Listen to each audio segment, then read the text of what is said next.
Welcome to the Bible Forum. I'm Warren Sprouse.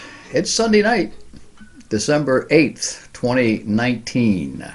You're on the Bible Forum. We're here every Sunday night from 8 to 10 p.m.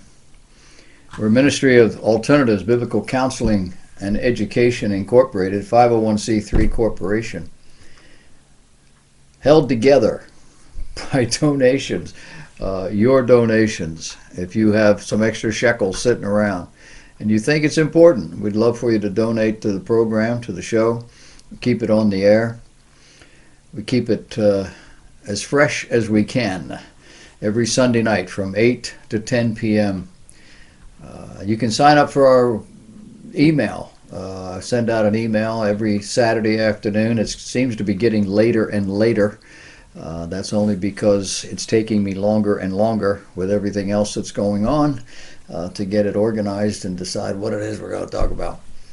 And this week there was a lot of stuff. I didn't realize it until I put it on the website, and then it looked like it was just a lot of stuff. Just doesn't stop coming.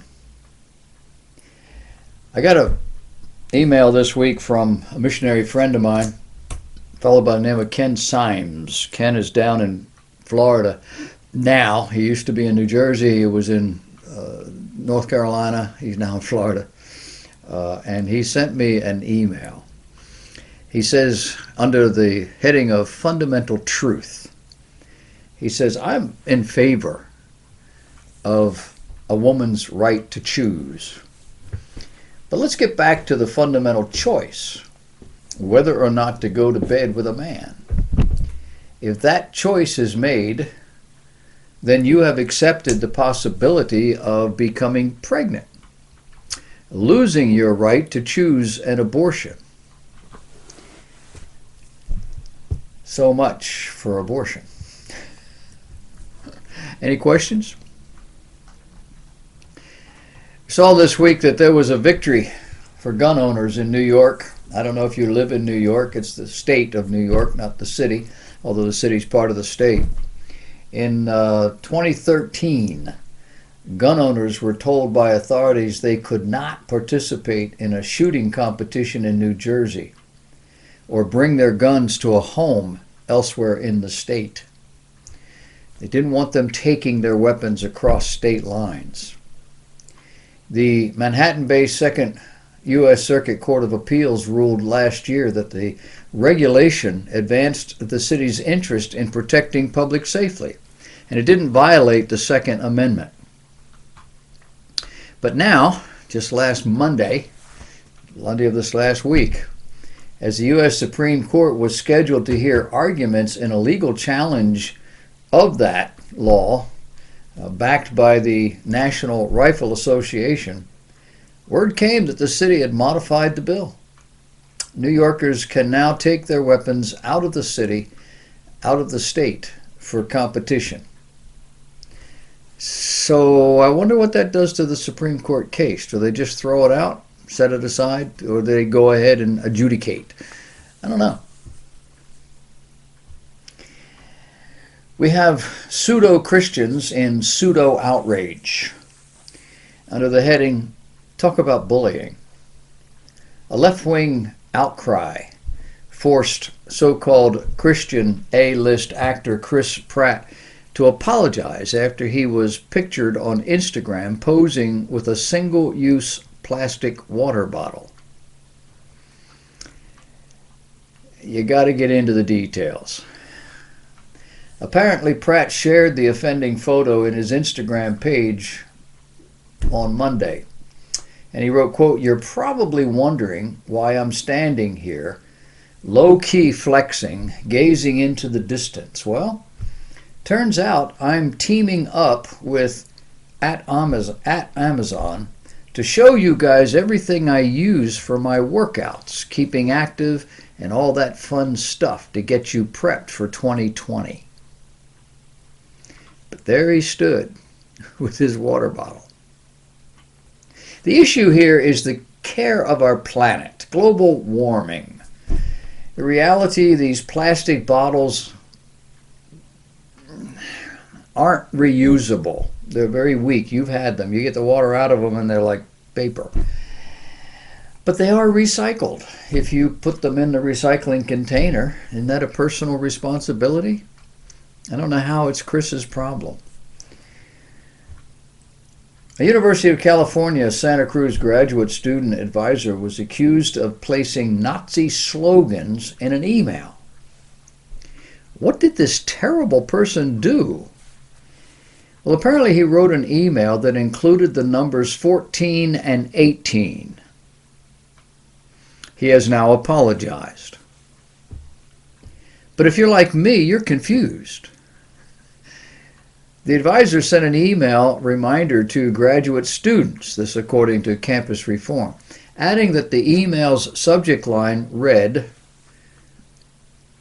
to all grads, 14 of about 88, please note the upcoming university deadline. It only took a few minutes for the outrage to boil over. Apparently the number 88, according to the Anti-Defamation League, stands for Heil Hitler. Now, you knew that, right? No, you didn't know that. I didn't know that. Apparently the professor didn't know that, or at least he didn't intend it to be taken that way. You see, H is the 8th letter of the alphabet. And you got 2 H's in Heil Hitler, so you got an 88. You see how it works? You keeping up? This is apparently one of the most common white supremacist symbols used throughout the entire white supremacist movement, not just the neo-Nazis.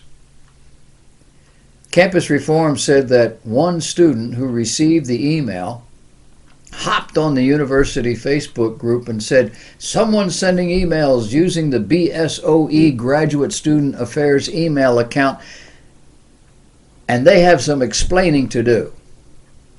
The numbers 14 and 88 in the phrase can't be a simple coincidence. Somebody's trying to throw in Nazi slogans in our email subject line. Well, instead of laughing at all of this, which is what I would have done, or ignoring it, the professor promptly explained his reasoning, deleted the offending signs, apologized for any misunderstanding, saying, I am so very sorry for any added confusion, anxiety, or inconvenience my error caused you. Who's he talking to? It sounds like he's talking to 3-year-olds. You misunderstood and it caused confusion and anxiety. I understand your turmoil. A graduate student advisor in a prestigious college in 2019, bowing to the narrow-minded and culturally deformed brains full of mush.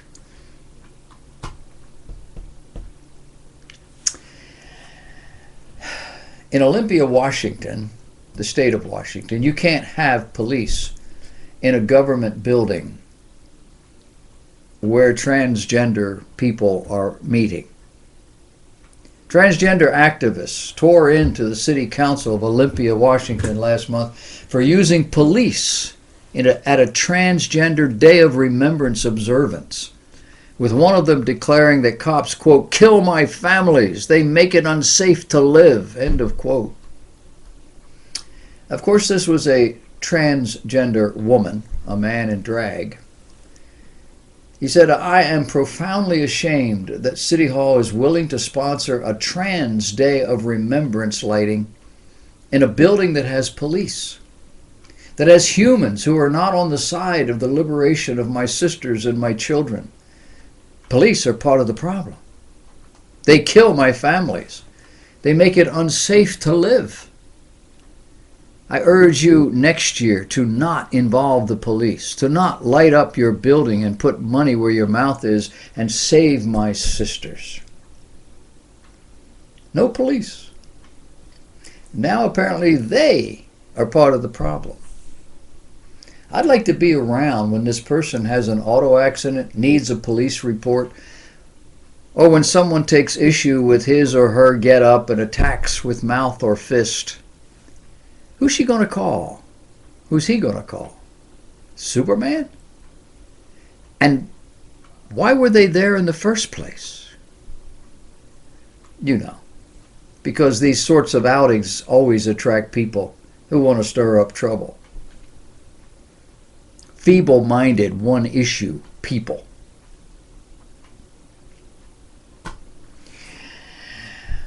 Wanted to share with you how liberals define the concept of fairness. Liberal billionaire and Democrat presidential candidate Michael Bloomberg has ordered his news organization, Bloomberg News, not to investigate him nor any of his primary rivals in the 2020 race for the White House. And the question becomes why? Well, quite simply, it would be unfair. His reasoning? He says, with your paycheck comes some restrictions and responsibilities. According to the Daily Mail, when asked about Mr. Bloomberg's comments to King, one Bloomberg official, Bloomberg political reporter, reacted by text with something called a poop emoji, and also with words. The word said, no. Another Bloomberg reporter in the Daily Mail said, none of us likes this. This is the opposite of what the profession fights for. Bloomberg News also notified staffers that the organization would continue its policy of not investigating Mr. Bloomberg and, quote, will extend the same policy to his rivals in the Democrat primaries. Bloomberg News went on to say that it would not extend such courtesy to President Donald Trump. The Trump 2020 campaign responded by announcing it would not grant blanket press credentials to Bloomberg News reporters at rallies or other campaign events. The Trump campaign would, however, quote, determine whether to engage with individual reporters or answer inquiries from Bloomberg News on a case-by-case basis, end of quote. And all of that until the outlet reverses its policy. They call it the silly season for a reason. Last week I told you about Joel Osteen and Kanye West. Well, it seems they're teaming up again. They may become a whole act before this is over. ChristianHeadlines.com opened their report on an upcoming event announcing, quote, Texas megachurch pastor Joel Osteen and superstar rapper Kanye West are teaming up once again to host a massive, I can't say it, evangelical event at Yankee Stadium in New York City. Honest Reporting, that's the name of an organization, would have left out the word pastor in describing Osteen, since nothing he does resembles biblical pastoring, and the word evangelical, since it implies the evangel, the gospel, which has never, in my knowledge, ever passed through the lips of Joel Osteen. Oh, and the word has just been heard, not the biblical sense of it. We're told Pastor Joel will be preaching. He never preaches. You know what preaching is, right? It's propositional. Here's the information. This is what you need to do to respond to it. It's a give and it's a take. He doesn't do that. He just tells you how to be happy and flop around in your whatever. And anyway, Joel will be preaching and Kanye will bring the worship. Neither one of these things are going to happen. What is bringing the worship? If you look up the word, there's no sense in which you can bring it. It's something each individual does or does not. Oh, and his so-called acclaimed Sunday service choir will be performing.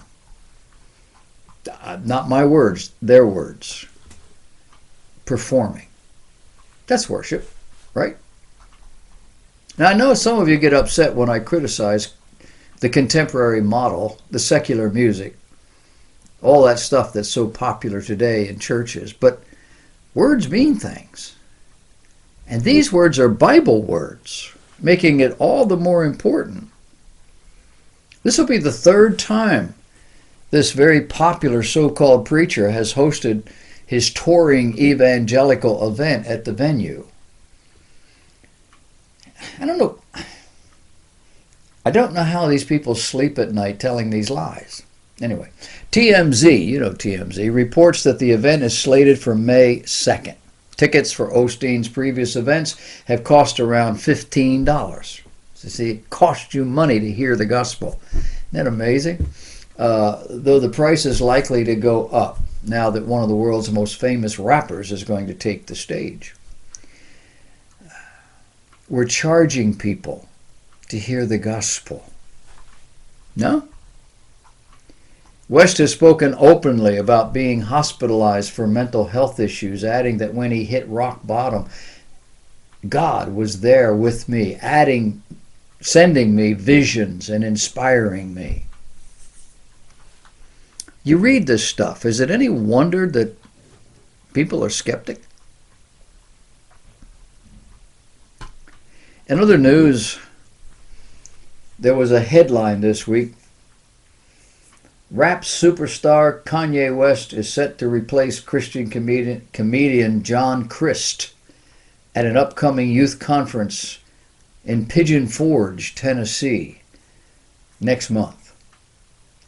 Not Christian museum or simply Christian artist, but Christian rap star. Are you starting to get the idea? This article is all about the Christian comedian. His name is John Crist. Seems he's been removed as the headlining event after a spate of women accused him of sexual misconduct. Can't have him headlining at the Strength to Stand student Bible conference, can we?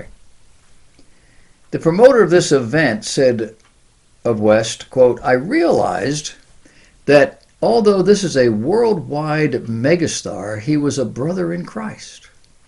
He told me his testimony. He told me of his struggles, what he was still going through. He said he'd been delivered." You do know that's not a Bible concept, right? Never mind. He's been delivered, but he's on a growth journey with Jesus. He's not perfect yet, apparently. Quote, "After prayer and deliberation, I want you to know that I'm not considering it. I'm coming." Okay, that's what West, I'm confusing you. We're talking about the preacher and they switched to West. He is coming. He said, "I'll be there at your January conference." I would suggest that that's going to be true if he's not back in the hospital. Or he's not high in some sort of a manic episode. Or better yet, if he is, it might be a better show. Now, I'm not saying that to mock the man or to mock people who have this kind of ailment. But it's very common. It's very, very common. These people get into this situation and it takes medication to calm them down. They're in a manic phase. And I told you about the man that was telling me had the blueprints to draw a 50-story building on 1 square foot of land. This sort of stuff happens, and Kanye is in that category. If he misses his medication, if he just gets tired of having this sense of blah and he wants some of the old pizzazz back, he could end up in that hospital. Wouldn't take very long. A couple of weeks. You remember the Swedish activist that came over here to talk to the United Nations? She came, I've forgotten now what the conveyance was, but she waited until she could get something that wasn't going to damage the ozone layer to come over. I read somewhere where she went back on an airplane, but her name is Greta Thunberg, and she is angrier now than she has ever been. She's now 16 years old. She's a climate crusader whose childhood was stolen by everyone except China. That's her evaluation, her words, not mine. She says the wave of climate change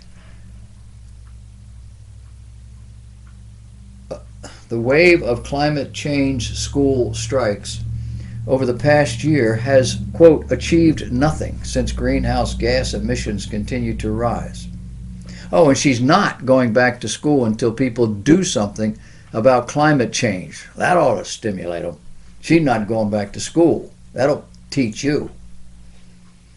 Seems that in 4 years since the landmark agreement was signed, greenhouse gas emissions have risen by 4%.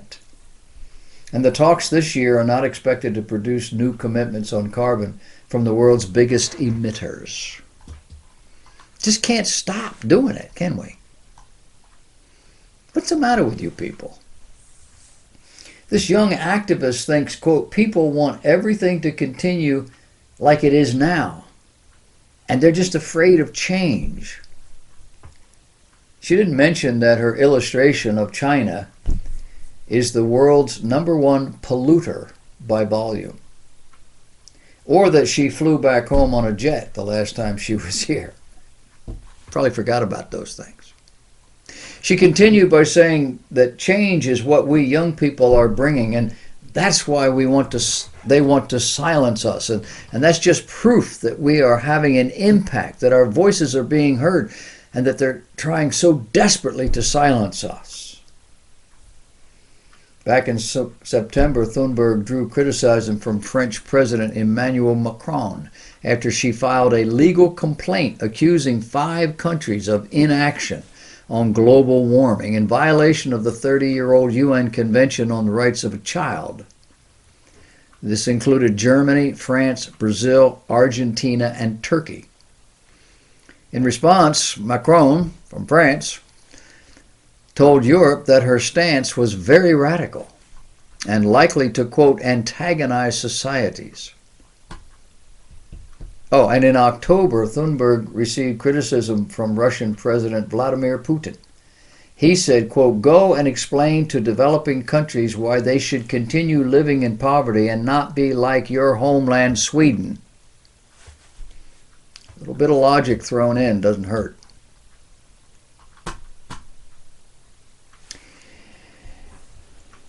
Supreme Court Justice Ruth Bader Ginsburg, who is not a Republican and not a conservative, politically speaking.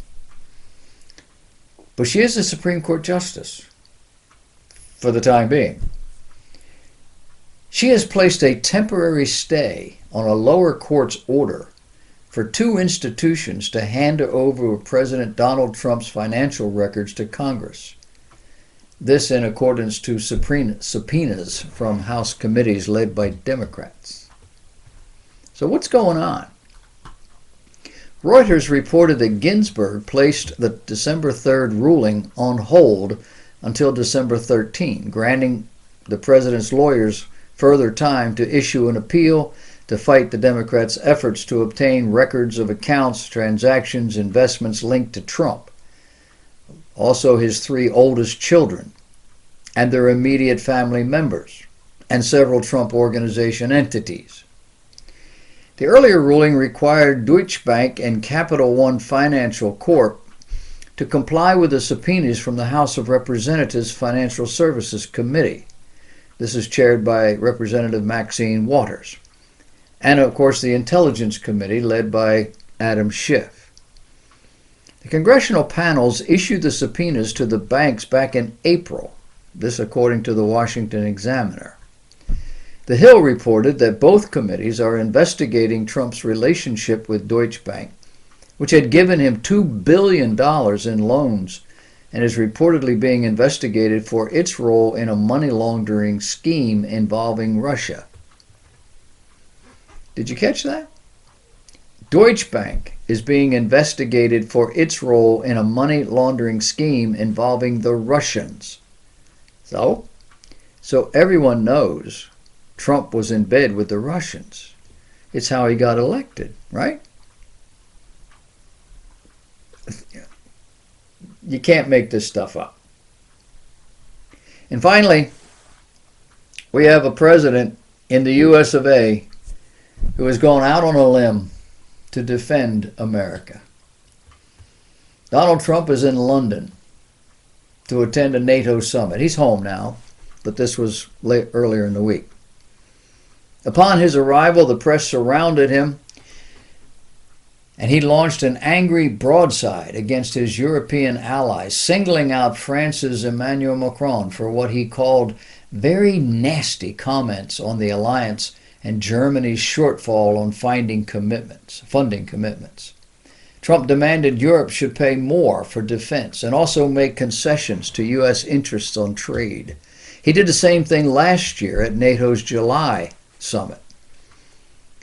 Observers wonder how long this NATO alliance is going to hold together.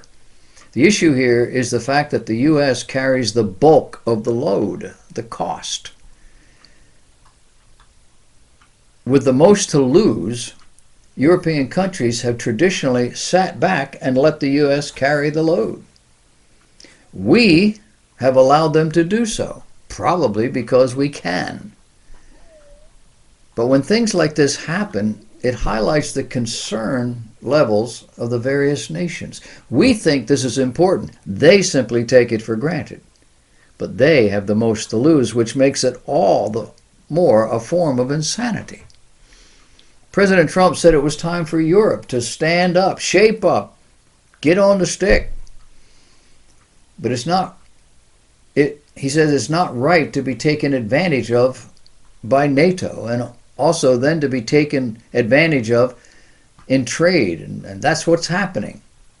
He said, we can't let this happen.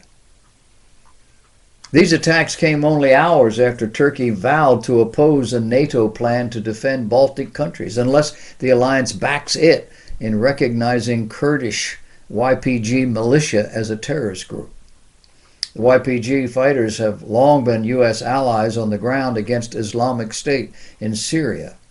Turkey considers them an enemy because of their links to Kurdish insurgents in the southeastern part of Turkey. Before leaving for Europe, Turkish President Erdogan said, quote, if our friends at NATO do not recognize as terrorist organizations those we consider terrorist organizations, we will stand against any step that will be taken there. Turkey is already taking positions and making decisions that further strains alliance ties with the decision to buy Russian air defense systems. The Turks plan to meet with the Poles and leaders of Baltic countries when they're in London. Turkey, France, Germany, and Britain are also expected to hold separate meetings around this summit. In an interview with Reuters, U.S. Defense Secretary Mark Esper warned Ankara, Turkey, that, quote, not everybody sees the threats that you do. And he urged it, in the name of the alliance unity, to stop blocking the Baltics plan. While the senior European NATO diplomat said, quote, the question is, as we celebrate 70 years, are we waving in celebration or do people think we're drowning? Now, this is the second time the U.S. has stood up to these nations on the issue of financing and commitment. President Trump told them last year they needed to increase their defense targets up to 4% of GDP, a larger amount than we do. No doubt he did it again this year. And the Europeans are showing their colors. They've been using the U.S. for decades. We pay the lion's share of the bills so they can go along moving towards socialism and cooperation with Russia. Great Britain's got a contract with Russia to lay a gas pipeline from Russia to Great Britain, making them dependent upon the communists who have vowed to destroy the West, dependent on them for oil. And for some reason, they think that makes sense. Oh, and Donald Trump claimed on Friday that people are flushing toilets 10 to 15 times a day, and it better stop. He even claimed that he's having the Environmental Protection Agency look into excessive flushing. You want to talk about an environmentalist? We're going to save water. The president said, quote, we have a situation where we're looking very strongly at sinks and showers and other elements of bathrooms where you turn the faucet on and there's a tremendous amount of water rushing out to sea because you can't handle it. And you don't get any water. You turn on the faucet, you don't get water. What's going on? Moments later, he clarified his statement, saying people are flushing toilets 10 to 15 times a day. They end up using a lot of water. So the EPA is going to look into that very strongly at my suggestion. The president again repeated that people are turning on their faucets and finding that a little water is coming out, saying, and the end result is you leave the faucet on and it takes you much longer to wash your hands. Trump also said later that his administration is looking very seriously at opening up the standard. There may be some areas where we'll go another way. For example, desert areas. Interpretation: regulators on faucets and toilets.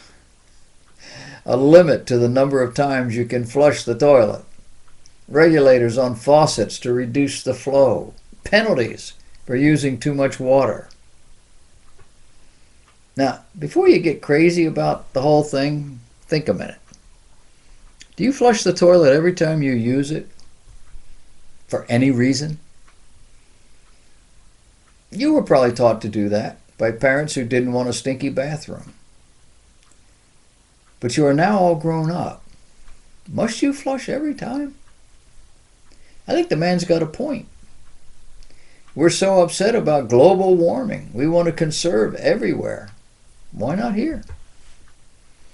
Make sense to you? You gotta love him. We'll be back talking about the reality most people refuse to accept. Stay tuned.